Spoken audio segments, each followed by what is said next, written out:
छंदों से संबंधित हमारी क्लास चल रही थी, जिसमें परिभाषा का तथा छंदों का विभाजन, इसके बारे में हम चर्चा कर चुके हैं। सम, अर्धसम और विषम क्या होते हैं, उनकी चर्चा हम कर चुके हैं। और आज का जो हमारा क्लास का मेन आधार रहेगा, उसको आप सबसे पहले तो एक नोट आउट करें कि सबसे ज्यादा मोस्ट ये वाली जो क्लास है छंदों की, ये वाली रहेगी, क्योंकि इस क्लास के माध्यम से ही आप जो है लघु गुरु का चिन्ह लगाना या यगण मगण तगण इत्यादि के चिन्ह लगाना, उसके बारे में जो है वो आप समग्र रूप से जो है वो इसी क्लास में सीख पाएंगे। तो आज की जो हमारी क्लास रहेगी, इस क्लास का जो मेन टॉपिक है वो रहेगा छंदों में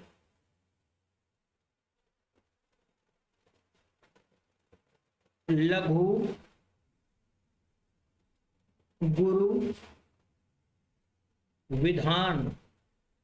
मतलब छंद शास्त्र में लघु का चिन्ह कब लगाया जाता है और गुरु का चिन्ह कब लगाया जाता है, लघु और गुरु क्या होते हैं, कैसे इनके चिन्ह होते हैं, क्या सूत्र है, क्या प्रोसेस है, सभी चर्चा जो है वो हम करने वाले हैं। सबसे पहले प्रथम सूत्र के रूप में जो हम सूत्र पढ़ेंगे वो सूत्र है ह्रस्वम लघु।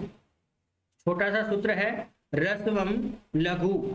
इनका ये कहना है कि जो आप व्याकरण के अंदर लघु सिद्धांत कौमुदी इत्यादि के अंदर माहेश्वरी सूत्रों में जो आपने लघु स्वर माने हैं, उन लघु स्वरों को ही आपको क्या मानना है, लघु मानना है। जो ह्रस्व स्वर थे उन्हीं को आपको क्या मानना है, लघु मानना है। और लघु के लिए इस प्रकार का, मतलब एक खड़ी लाइन जो है, इस प्रकार का एक आपको चिन्ह लगाना है। ठीक है, चिन्ह आपको लगाना है। तो आपको ये याद रखना है, लघु का चिन्ह होता है खड़ी लाइन आई के रूप में, और ह्रस्व जो स्वर होते हैं उन्हीं को हम क्या कहते हैं, लघु कहते हैं। जैसे ए, ई, उ, री और ली, ये 5 जो हैं वो आपको के लघु स्वर होते हैं, मतलब ह्रस्व स्वर होते हैं। तो ह्रस्वों को ही हम क्या मानेंगे, लघु। और इनके नीचे जो हम चिन्ह लगाएंगे, तो वो इनके नीचे चिन्ह क्या होंगे, सभी के नीचे लघु का चिन्ह लगाया जाएगा। एक बात तो आपको ये ध्यान रखनी है। इसी के साथ में आपको ये भी याद रखना है कि ये चिन्ह स्वतंत्र रूप से भी हो सकते हैं और ये चिन्ह किसी व्यंजन में भी जुड़े हुए हो सकते हैं। जैसे कै की बात करें तो ये कै, अब इसमें ए मिला हुआ है, इसमें ई मिला हुआ है, इसमें उ मिला हुआ है, इसमें री मिला हुआ है और इसमें ड्री मिला हुआ है। ठीक है, तो इनके नीचे भी अगर हमें कोई चिन्ह लगाने को कहे तो वो हम कौन से चिन्ह लगाएंगे, लघु के ही चिन्ह लगाएंगे। और ये भी आपको ध्यान रखना है कि चिन्ह हमेशा स्वरों के नीचे ही लगाए जाते हैं। स्वरों के नीचे से मतलब है कि या तो वो स्वर ऐसे होंगे या फिर वो स्वर इन व्यंजनों के अंदर होंगे। आपको जो है ध्यान रखना है कि जैसे मान लो कै ऐसे लिखा हुआ है, जैसे मान लो शक्ति लिखा हुआ है, शक्ति, तो अब आपको ये ध्यान रखना है कि चिन्ह 2 ही लगेंगे, एक इसके नीचे, एक इस ती के नीचे। ये जो बीच में कै है, ये कै हलंत अवस्था में है, तो इसके नीचे कभी भी चिन्ह नहीं लगेगा। सीधी सीधी हम ये भाषा में हम ये कह सकते हैं कि केवल स्वर के नीचे चिन्ह लगता है। अब चाहे वो स्वर स्वतंत्र रूप से हो या वो किसी व्यंजन के अंदर बैठा हो, उसी के नीचे चिन्ह लगता है। मूल अवस्था में अगर कोई व्यंजन है तो उसके नीचे कोई चिन्ह नहीं होता है। फिर से देख लीजिएगा, पहला सूत्र केवल इतना कहता है ह्रस्वम लघु, ह्रस्व स्वरों को ही लघु माना जाता है। तो निष्कर्ष तौर पे हम क्या कह सकते हैं कि ह्रस्व स्वरों की ही लघु संज्ञा हो जाती है। ह्रस्व स्वरों की लघु संज्ञा, लघु संज्ञा का मतलब लघु नाम निकल जाता है, लघु संज्ञा होती है। ह्रस्व स्वरों की ही क्या होती है, लघु संज्ञा होती है। अब उसके बाद में सेकंड नंबर का आपका जो सूत्र आता है वो सूत्र आता है समयोगे, समयोगे गुरु। देखो ये क्या कहता है, संयोग प्राप्त होने पर गुरु हो जाता है। ये सूत्र इतना ही कह रहा है, संयोग होने पर क्या हो जाता है, गुरु। अब मैंने आपको पहले बताया था, जब व्याकरण मैंने आपको पढ़ाई है, संज्ञा प्रकरण इत्यादि, तब मैंने आपको बताया था संयोग संज्ञा का सूत्र क्या है, हलो अनंतराः संयोगः। अर्थात जब किसी शब्द के अंदर दो या दो से अधिक व्यंजन एक साथ आ जाए, मतलब बिना किसी स्वर का व्यवधान वो एक साथ बैठे हों, तो उन्हें ही हम क्या कहेंगे, संयोग कहेंगे। जैसे मान लो हम कहें कमल, अब आप देखोगे कमल में क्या है, क है, फिर ए है, फिर मैं है, फिर ए है, फिर ल है, फिर ए है। तो देखो व्यंजन स्वर व्यंजन स्वर व्यंजन स्वर, मतलब ये संयोग का उदाहरण नहीं है।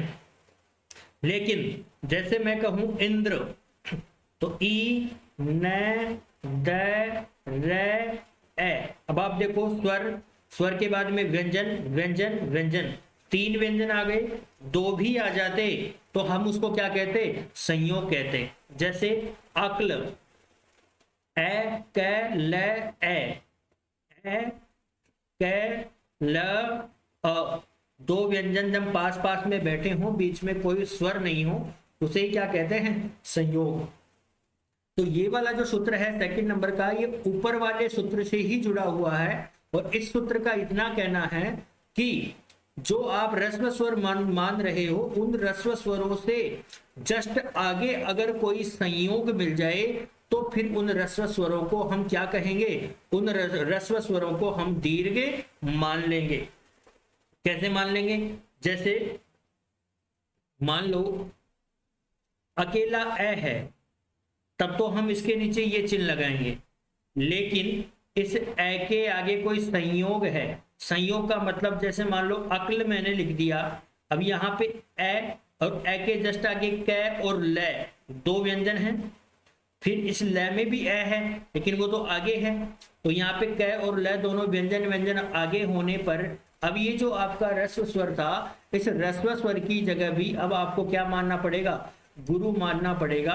और गुरु का चिन्ह क्या होता है, एस की तरह होता है, अवग्रह की तरह वो आपको लगाना है। जैसे मान लो मैं बात करूं कै की, तो कै के नीचे तो चिन्ह ये लगेगा, लेकिन अगर इस कै के आगे कोई व्यंजन आ जाए, जैसे कतल, कत्ल, अब देखो आप यहाँ पे दो व्यंजन एक साथ आ गए, इसलिए अब इसके नीचे ये चिन्ह ना लग करके अब इसके नीचे कौन सा चिन्ह लगेगा, आपका अवग्रह का चिन्ह लगेगा। तो सीधी सीधी बात है, हम क्या कह सकते हैं कि अगर कोई रस्व स्वर है तो उसके नीचे रस्व का ही चिन्ह लगेगा, लेकिन अगर उसी रस्व स्वर के जस्ट आगे क्या मिल जाए, कोई संयोग मिल रहा हो, कोई संयोग मिल रहा हो, तो फिर अब इस रस्व स्वर को भी आपको क्या मानना पड़ेगा, गुरु मानना पड़ेगा।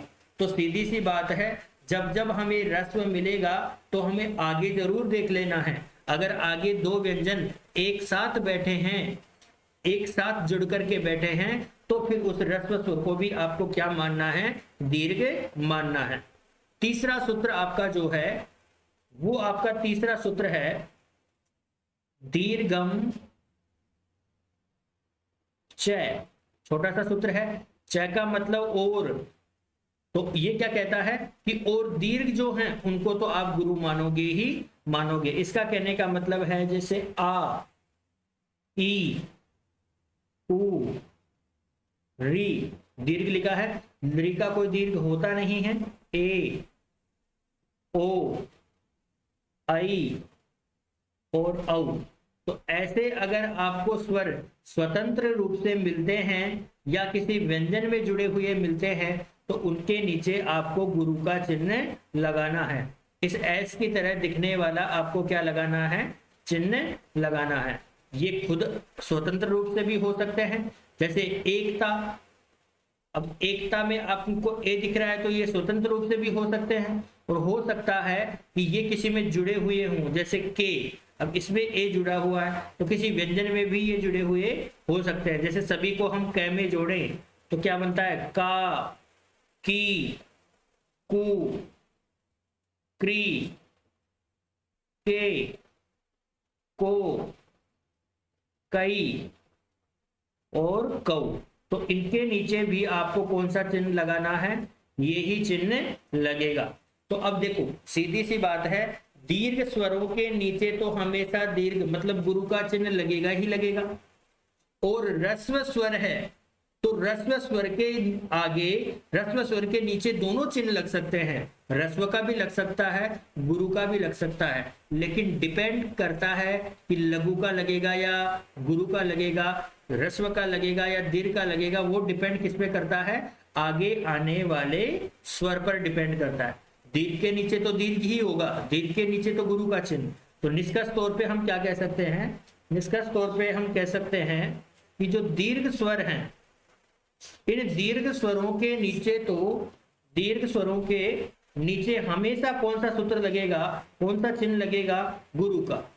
लेकिन जो आपके ह्रस्व स्वर हैं, इन ह्रस्व स्वरों के नीचे लघु का चिन्ह भी लग सकता है और गुरु का चिन्ह भी लग सकता है। लघु का भी लग सकता है, गुरु का भी लग सकता है। गुरु का तो कब लगेगा, जब इन ह्रस्व स्वरों के जस्ट आगे कोई संयोग मिल जाए, दो व्यंजन अकेले बैठे हों बिना किसी स्वर के, तो कौन सा लगेगा, गुरु का। और ह्रस्व स्वर के आगे जो हैं वो आपका क्या मिल जाए, ह्रस्व स्वर के आगे दोनों व्यंजन ना मिलकर के स्वर और व्यंजन का जोड़ा मिल जाए, तो आपको कौन सा चिन्ह लगाना है, लघु का चिन्ह लगाना है। इस बात को, ये तो एक नंबर वाली बात तो बिल्कुल स्पष्ट है, दीर्घ के नीचे गुरु का चिन्ह लगेगा। लेकिन इस दूसरी वाली बात को देखने के लिए हमें एक चीज का ध्यान रखना है बस, और वो क्या ध्यान रखना है कि स्वर प्लस व्यंजन,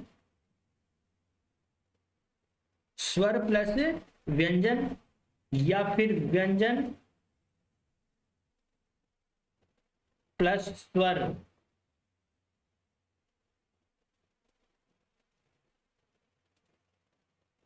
और या फिर स्वर प्लस स्वर, स्वर स्वर हो सकता है, व्यंजन स्वर हो सकता है और स्वर व्यंजन हो सकता है। तब तो ऐसी स्थिति है, ह्रस्व स्वर के जस्ट आगे मान लो ऐसी स्थिति है, तब तो इसके नीचे कौन सा चिन्ह लगेगा, आई का, मतलब लघु का चिन्ह लगेगा। आगे क्या हो, स्वर व्यंजन, व्यंजन स्वर या स्वर स्वर। लेकिन बस आपको केवल इतना ध्यान रखना है कि इसी ह्रस्व स्वर के जस्ट आगे क्या हो, व्यंजन या व्यंजन, मतलब व्यंजन व्यंजन हो, तो इसके नीचे कौन सा चिन्ह लगेगा, दीर्घ का चिन्ह, गुरु का चिन्ह लगेगा। तो अब सीधी सी बात है, इनको आपको रटना थोड़ी है, आपको तो ये याद रखना है, ह्रस्व स्वर के आगे व्यंजन व्यंजन दो बार आ जाएं तो लगेगा गुरु का, और ह्रस्व स्वर के आगे व्यंजन व्यंजन, इस जोड़े के अलावा अगर कोई सीक्वेंस है जैसे स्वर व्यंजन व्यंजन स्वर, तो इसको आपको याद नहीं करना, आपको तो यही ध्यान रखना है व्यंजन व्यंजन आ जाए तो गुरु करना है, और अगर इसके अलावा कुछ है तो आपको ह्रस्व करना है। देखो अभ्यास कर लेते हैं हम। जैसे मान लो हमने लिखा पत्थर, अब आपको भी पता है कि हलंत के नीचे कभी भी चिन्ह नहीं लगता, तो सबसे पहला काम है चिन्ह कितने लगेंगे, 3, ये निर्धारण करना है। अब आप देखो पै में तो ए है इसलिए आई लगता, लघु का चिन्ह लगता, लेकिन तय और थ दोनों व्यंजन व्यंजन हैं, तो दो व्यंजन आगे होने के कारण अब इसके नीचे चिन्ह क्या लगेगा, ये वाला। क्यों लगा, क्योंकि सिचुएशन कौन सी मिल गई, ह्रस्व स्वर के नीचे व्यंजन व्यंजन, आगे व्यंजन व्यंजन है, व्यंजन व्यंजन कैसे है, तय भी व्यंजन है, थ भी व्यंजन है, इसलिए हमने ऐसे कर दिया। अगर आगे की कुछ परिस्थिति नहीं होती, केवल अकेला पै ही होता, तो हम इसके नीचे क्या लगा देते, ये वाला चिन्ह लगा देते। जैसे ये तो हो गया पै के नीचे हमने ये चिन्ह लगाया, और एक मान लो हमने कहीं लिख दिया पलक। अब पलक में भी हम 3 जगह चिन्ह लगाएंगे, लेकिन अब पै के आगे देखें तो ल और ल में मिला हुआ ए, मतलब क्या हो गया, व्यंजन व्यंजन तो नहीं है, तो इस पै के नीचे चिन्ह कौन सा लगेगा, आई का चिन्ह लगेगा। अब इस थ के आगे देखो, थ में हमें आई प्राप्त हो रहा है, लघु प्राप्त हो रहा है, तो हमें आगे जरूर देख लेना है। जब जब आपको ह्रस्व प्राप्त हो आपको आगे जरूर देख लेना है। तो अब आपने आगे देखा तो थ के जस्ट आगे क्या है, थ में तो ए मिला हुआ है, अब इसके जस्ट आगे क्या है, रे में क्या मिला हुआ है, मतलब व्यंजन व्यंजन दोनों नहीं है, इसलिए ये लग गया। यहां भी इसमें देखें तो ए, अब यहाँ पे ये है, लेकिन इसके जस्ट आगे व्यंजन व्यंजन होता तो यहाँ भी दीर्घ हो जाता। और यहाँ भी आपका हमने क्या लगाया, ल क्यों लगाया, क्योंकि आगे क्या है, व्यंजन प्लस स्वर। और यहाँ पे हमने ये क्यों लगाया, क्योंकि आगे व्यंजन प्लस स्वर। अब कै के नीचे ये चिन्ह लगा, लेकिन मान लो कै के जस्ट आगे कोई भी, जैसे मान लो कि ऐसे लिखा हुआ मिल जाए त्रै, तो त्रै लिखते ही आप देखोगे कि तय और रे से त्रै बनता है, 2 व्यंजन आ गए ना। अब इस कै की जगह हमें क्या करना पड़ेगा, ऐड करना पड़ेगा। और अगर ये नहीं है तो हमें इसके नीचे की क्या चिन्ह लगाना है, ये आपका चिन्ह ह्रस्व वाला चिन्ह ही आपको लगा देना है। तो अब आप समझ गए होंगे ह्रस्व कहाँ होता है और दीर्घ कहाँ होता है। दीर्घ का तो बिल्कुल सरल है, दीर्घ में तो आपको केवल ये याद रखना है कि ये स्वर किसी में जुड़े हुए हों या ये स्वतंत्र हो तो दीर्घ होता है। ह्रस्व की कहानी ये है कि ह्रस्व अगर अकेला है तो ह्रस्व के नीचे कौन से चिन्ह होंगे, ह्रस्व अकेला है तो ह्रस्व के नीचे लघु के चिन्ह होंगे, लेकिन ह्रस्व के जस्ट आगे संयोग मिल जाए तो फिर ह्रस्व को भी हमें गुरु करना पड़ेगा। ये हमने देखा। अब इन दोनों के अलावा एक तीसरा प्रसंग हम और देख लेते हैं, और वो तीसरा प्रसंग जो है उसे हम स्टार के रूप में देखेंगे। स्टार के रूप में इसलिए देखेंगे कि कोई सूत्र वगैरह नहीं है, वो समझने की दृष्टि से है। और वो समझने की दृष्टि से क्या है कि ह्रस्व स्वर दीर्घ कब कब हो जाता है, ह्रस्व स्वर दीर्घ कब कब हो जाता है। ह्रस्व स्वर के जस्ट आगे अगर कोई विसर्ग है, ह्रस्व स्वर के जस्ट आगे कोई अनुस्वार है, ध्यान रखना, ह्रस्व स्वर के आगे कोई विसर्ग है, विसर्ग, या ह्रस्व स्वर के जस्ट आगे कोई अनुस्वार है, या ह्रस्व स्वर के जस्ट आगे कोई व्यंजन अपनी मूल अवस्था में है, कोई व्यंजन अपनी मूल अवस्था में, मतलब मूलावस्था से मतलब है कि कोई एक ही व्यंजन हो लेकिन वो अर्ध हो, अर्ध होने का मतलब है हलंत होना चाहिए। तो ऐसी स्थिति में आपको फिर ह्रस्व को क्या करना पड़ेगा, दीर्घ करना पड़ेगा। इसके अलावा जैसे मान लो ह्रस्व स्वर के जस्ट आगे दिया मिल जाए, ह्रस्व स्वर के आगे क्या मिल जाए, दिया मिल गया तो दिया मिल गया तो देखो, हालांकि दिया को लिखने की जरूरत तो नहीं थी, लेकिन समझाने की दृष्टि से लिख रहा हूं।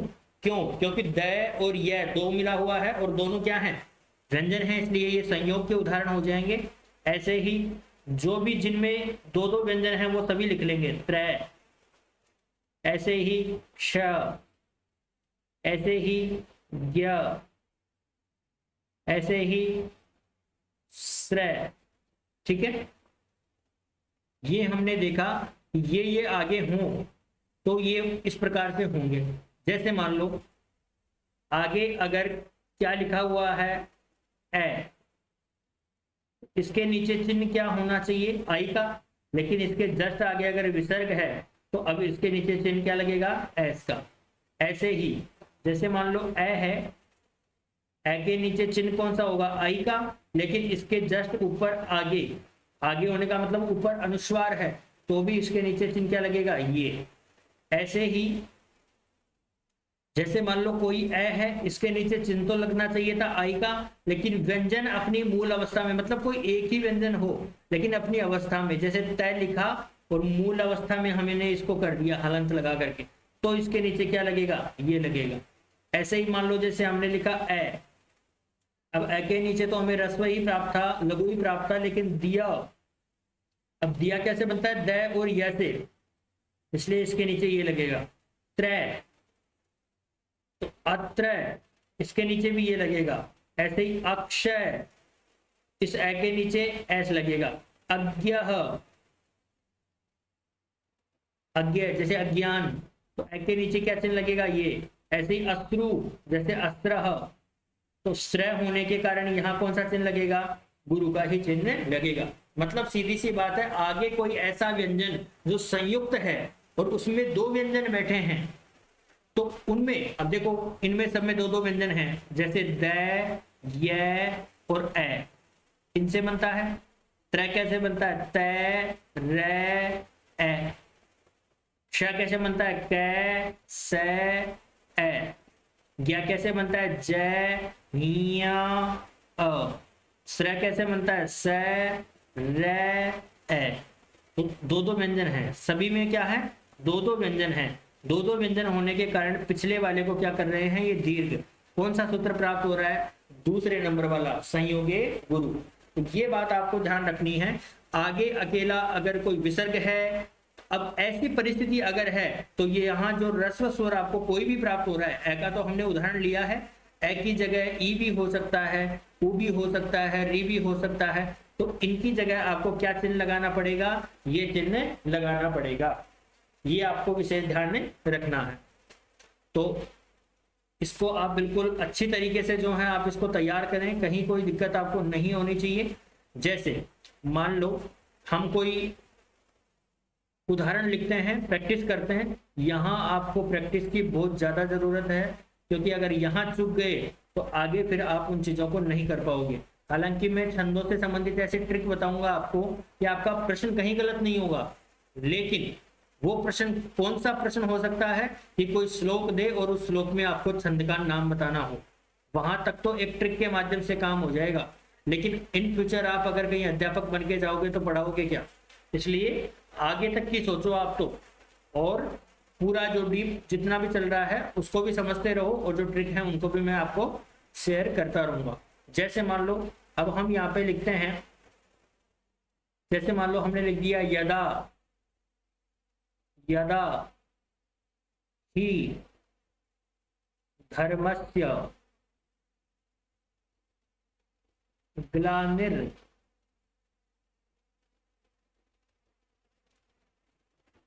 भवति भारतः, विसर्ग लगा दिया है मैंने आगे, भारतः ऐसे लिख दिया। तो अब इसके चिन्ह लगाने हैं। तो सबसे पहले तो आपको क्या करना है कि ये निर्धारण करना है कि चिन्ह कहाँ कहाँ लगेगा। जैसे यहाँ लगेगा, यहाँ लगेगा, यहाँ लगेगा, यहाँ लगेगा, यहाँ लगेगा, यहाँ लगेगा, यहाँ लगेगा, यहाँ नहीं लगेगा, यहाँ लगेगा, यहाँ नहीं लगेगा, यहाँ लगेगा, यहाँ लगेगा, इस रै के नीचे नहीं लगेगा, भै के नीचे लगेगा, वै के नीचे, ती के नीचे, भा के नीचे, रै के नीचे और तै के नीचे, इनके नीचे चिन्ह लगेंगे। मतलब जहां जहां व्यंजन अपनी मूल अवस्था में है वहां पे चिन्ह नहीं लगेगा। अब देखो य के नीचे हमें आई प्राप्त है, आई प्राप्त होते ही दिमाग आपको आगे लगाना है पहले। अब आगे देखो क्या है, दा, दा का मतलब क्या है? व्यंजन और स्वर। दो व्यंजन नहीं है, दो व्यंजन होते तो यहाँ पे ह्रस्व की जगह भी दीर्घ करना पड़ जाता, तो नहीं हुआ, इसलिए क्या लगा दिया हमने?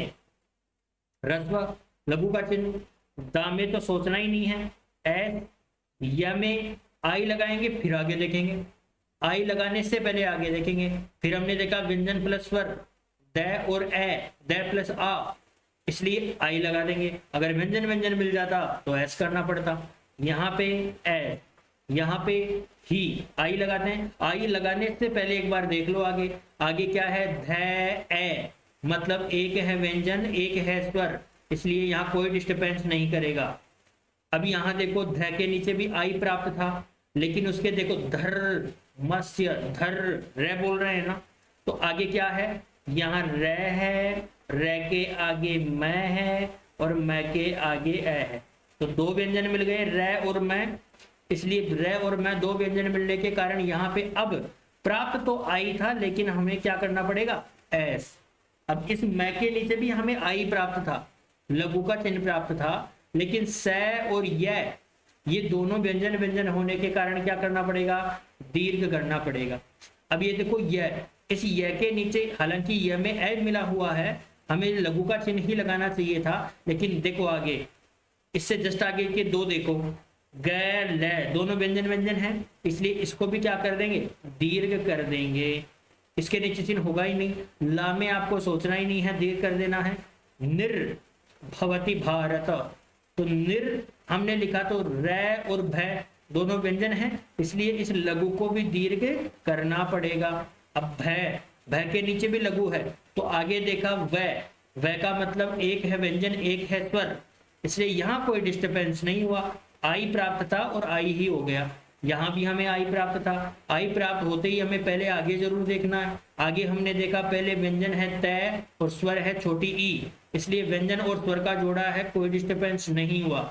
ती में ती रस्व प्राप्त है, आगे जरूर देखेंगे, आगे क्या है भ प्लस आ, मतलब इसका मतलब एक व्यंजन है एक स्वर, तो ये यहाँ भी कोई डिस्टर्बेंस नहीं हुआ। यहाँ आप देखो एस, भा में सोचना ही नहीं है, र में फिर आपको आगे देखना है कि आगे क्या है, तो आगे क्या है तय और ए, मतलब कोई डिस्टर्बेंस नहीं होगा। अब देखो तय, तय में क्या लगाएं, हालांकि आई प्राप्त था लेकिन आगे विसर्ग है, तो विसर्ग हो या अनुस्वार हो तो पहले वाले को भी दीर्घ कर देते हैं। तो सही चिन्ह क्या होंगे, ये जो मैंने सही चिन्ह लगाए हैं यही इसके सही के सही चिन्ह होंगे, ये आपको ध्यान रखना है। जैसे हिंदुस्तान, क्या लिखा हमने, हिंदुस्तान। अब देखो चिन्ह कहां कहां लगेंगे, 1 2 3 4, चिन्ह कहां नहीं लगेगा, इसके नीचे, चिन्ह कहां नहीं लगेगा, न के नीचे। अब देखो ही के नीचे हमें आई प्राप्त था, लेकिन न और द दोनों क्या हैं, व्यंजन, इसलिए क्या हो जाएगा, यहां आपका ऐश हो जाएगा।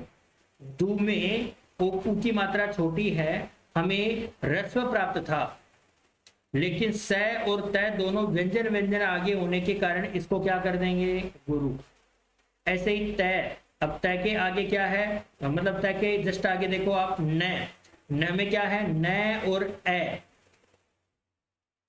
तो न और एक व्यंजन एक स्वर, इसलिए तामे। अब तामे तो वैसे ही नहीं सोचना था आपको, और न में आपको आगे कुछ मिल नहीं रहा है, ना कोई विसर्ग है ना कोई अनुस्वार है, न में ए है, इसलिए हमने क्या लगा दिया, आई का चिन्ह लगा दिया।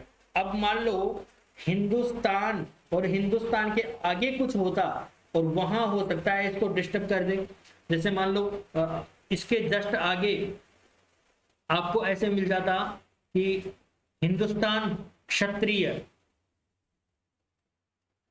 तो क्षय मिल गया ना, तो क और श का संयोजन हो गया। अब इसको हम दीर्घ कर देंगे, इस आई की जगह क्या करेंगे, एस करेंगे, लेकिन अगर यहाँ पे ये आगे नहीं है तो इसके नीचे यही चिन्ह लगाएंगे। तो आप समझ गए होंगे भली प्रकार से, कहीं कोई आपको दिक्कत नहीं आएगी, और सीधा सीधा है तो आप सीधे सीधे में चिन्ह आप लगा सकते हो। जैसे मान लो मैंने लिख दिया त्वमेव माता, त्वमेव माता च पिता, बस इतना ही लिखा है। तो चिन्ह कहाँ कहाँ लगेंगे, 1 2 3 4 5 6 7 8। अब देखो इसके नीचे चिन्ह होगा नहीं, और पहले है तो पहले वाला कभी भी डिस्टर्ब करता नहीं है, आगे वाला ही करता है।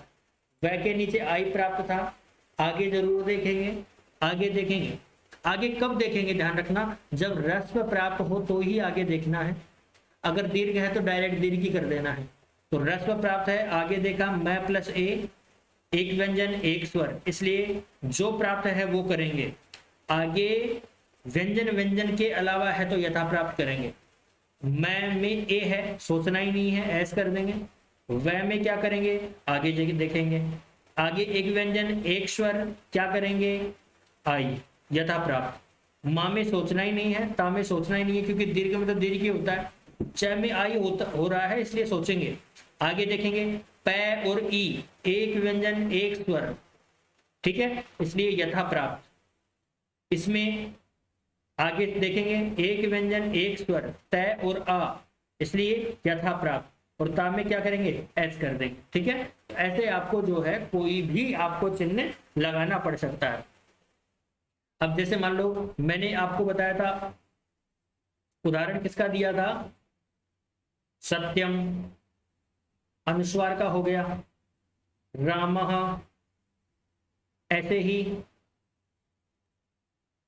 यत्र, तत्र, इन दोनों को साथ में लिख रहे हैं हम, ध्यान रखना, यत्र और तत्र को साथ में ले रहे हैं, ठीक है। और इसके अलावा अद्य अलग है, कक्षा अलग है, यज्ञ अलग है। अब इनके नीचे चिन्ह क्या होंगे, देखो 1 2 1 2 1 2 1 2 1 2 1 2 1 2, केवल इसमें ये कटेगा तय। अब देखो स में हमें रस्व प्राप्त था, लेकिन तय यह दोनों व्यंजन व्यंजन हैं, इसलिए एस। अब य में हमें रस्व प्राप्त था, लेकिन आगे अनुस्वार होने के कारण एस। र में तो आ है एस, मैं में रस्व प्राप्त था, विसर्ग होने के कारण एस।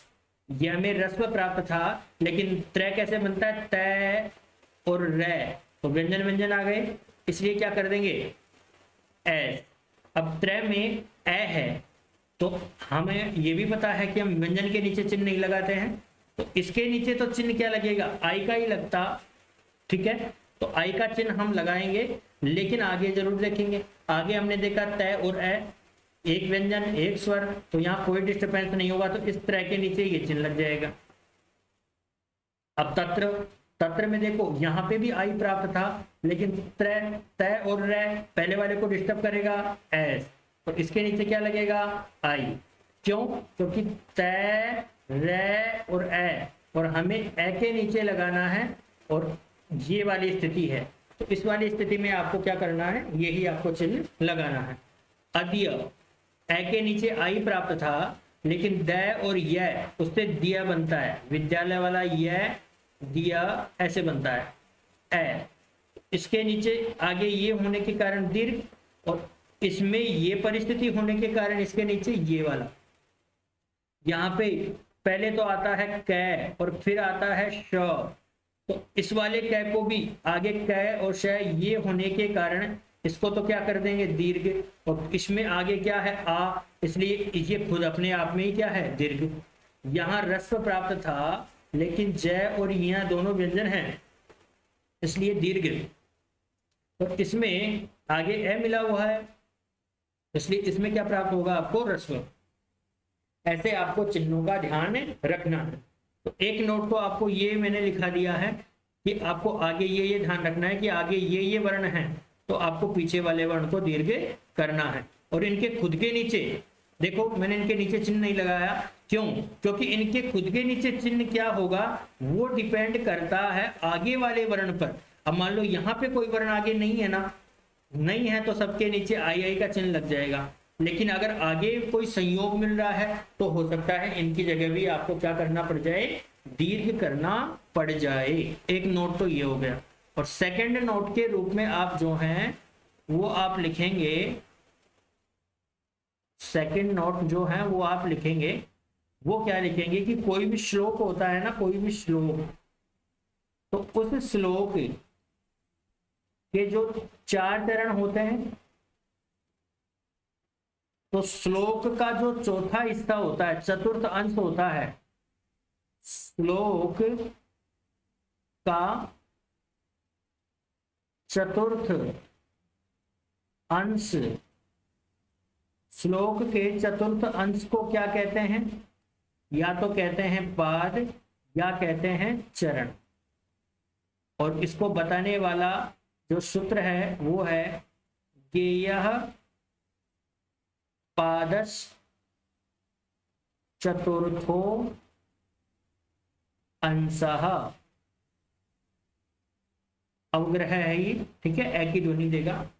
गेयः पाद चतुर्थो अंश, गेय यानी जाने, पाद यानी पाद को, चतुर्थ अंश मतलब कहने का मतलब है कि चौथे हिस्से को क्या जानना चाहिए, पाद जानना चाहिए या चरण उसे जानना चाहिए। तो ये अब जो सेकंड नोट है ये कहना चाह रहा है कि प्रत्येक चरण का, 4 चरण है, 1 2 3 4, प्रत्येक चरण का जो अंतिम आपका वर्ण है, अंतिम आपका जो वर्ण है, इस अंतिम वर्ण को आवश्यकता के अनुसार, आवश्यकता के अनुसार आप क्या कर सकते हो, ह्रस्व भी मान सकते हो, गुरु भी मान सकते हो, ह्रस्व भी मान सकते हो, गुरु भी मान सकते हो। कौन से को मान सकते हो ये आपकी इच्छा पे निर्भर करता है। आपके नियम जो भी प्राप्त हो रहे हैं वो अलग बात है। आपकी इच्छा है तो आप उसको ह्रस्व कर लो, और आपकी इच्छा है तो आप उसको दीर्घ कर लो।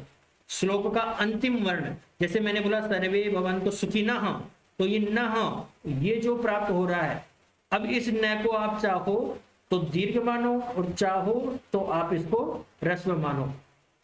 सर्वे भवन्तु सुखिनः सर्वे सन्तु निरामया, या इस या को आपको ह्रस्व दीर्घ, हालांकि या दिख रहा है ना, फिर भी आप इसको ह्रस्व मान सकते हो। ऐसे ही सर्वे भद्राणि पश्यन्तु,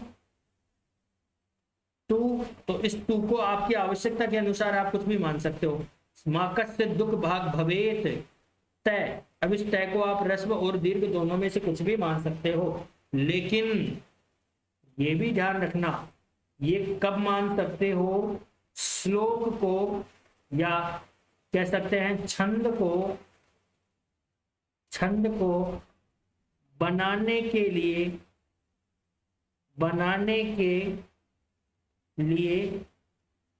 यह कार्य प्रयुक्त होता है, न कि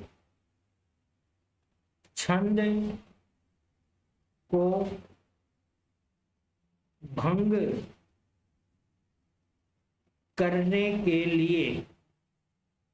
ये क्या कह रहा है, ये कहना चाह रहा है कि मान लो जैसे इसमें 11 वर्ण है, इसमें 11 है, इसमें 11 है और इसमें 12 है, तो आपको एक गठाने से अगर 11 होते हैं और ये काम बन रहा है, सब में 11-11 हो जाएंगे तो एक छंद बन जाएगा। तो ऐसी प्रक्रिया में अगर कोई डिस्टर्ब कर रहा है तो उसको कंट्रोल करने के लिए ये नियम है, ना कि ये नियम किसी को बिगाड़ने के लिए है। ऐसे तो मान लो सभी जगह फिक्स आ रहे हैं, 11-11 आ रहे हैं, और आप जाके कह दो कि हम तो हमारी आवश्यकता से मानेंगे, तो आवश्यकता अनुसार आप तो किसी में भी 12 कर दोगे और छंद को भंग कर दोगे।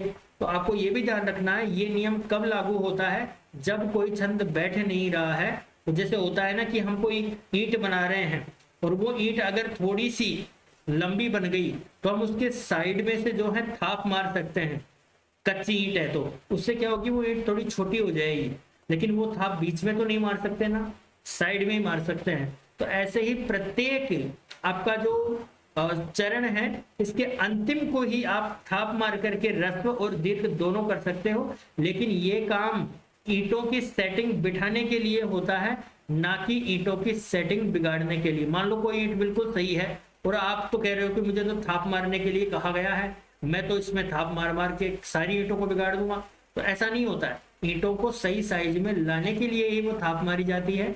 ऐसे ही किसी भी श्लोक में अगर अधिक थोड़ा वर्ण दिख रहा है, छंद भंग हो रहा है, तो उस भंग को बनाने के लिए ये कार्य है, ना कि बने हुए को बिगाड़ने के लिए। तो ये जो है आपको उम्मीद है अच्छी तरह से समझ में आया होगा। सबसे मोस्ट क्लास है ये, फिर से एक बार फास्ट रिवीजन कर लो। रिवीजन क्या है, यहां से शुरू होता है ह्रस्वम लघु, ह्रस्व स्वर के नीचे लघु का चिन्ह होता है, ध्यान रहे ह्रस्व स्वर 5 हैं। फिर दूसरी बात कही गई, ये ह्रस्व स्वर भी दीर्घ हो जाते हैं अगर इनके जस्ट आगे संयोग हो। संयोग का मतलब दो व्यंजन अकेले हों और दोनों व्यंजन, मतलब अकेले होने से मतलब है अपनी मूल अवस्था में हो, इनके बीच में कोई भी स्वर नहीं हो। या सीधी भाषा में बात कहें तो ह्रस्व स्वर के आगे व्यंजन और व्यंजन, व्यंजन प्लस व्यंजन होने पर ह्रस्व को भी गुरु मान लिया जाता है। दीर्घ, दीर्घ स्वरों के नीचे बिना सोचे समझे आपको ये चिन्ह लगा देने हैं गुरु वाले, और ये खुद भी हो सकते हैं, ये किसी स्वर में व्यंजन में भी जुड़े हुए हो सकते हैं। फिर ये निष्कर्ष इसका हमने निकाला। निष्कर्ष में यही ध्यान रखना है, ह्रस्व स्वर के नीचे आई का चिन्ह और ह्रस्व स्वर के नीचे एस का दोनों लग सकते हैं। ह्रस्व स्वर के नीचे एस का कब लगता है, जब आगे व्यंजन व्यंजन हो और इसके अलावा आगे कुछ हो, व्यंजन व्यंजन के जोड़े के अलावा कुछ हो, जैसे स्वर व्यंजन व्यंजन स्वर स्वर स्वर, तो फिर आपका ह्रस्व की जगह यही चिन्ह लगेगा। जैसे मैंने बताया पत्थर में प के नीचे एस लग गया और पलक में एस के नीचे आई लग गया। तो ऐसे आपको ये ध्यान रखना है।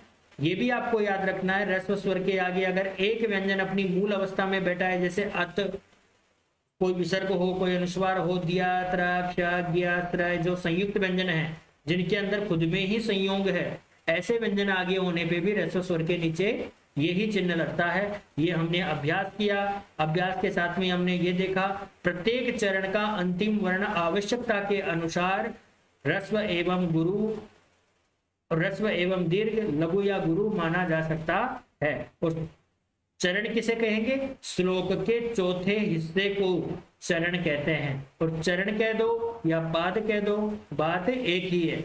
और यह कार्य छंद को बनाने के लिए होता है, ना कि छंद को भंग करने के लिए। इसी के साथ में लघु गुरु की क्लास को यहीं संपन्न करते हैं। अगली क्लास में मिलेंगे छंदों की गण व्यवस्था के साथ में। जयतु संस्कृतम, जयतु भारतम।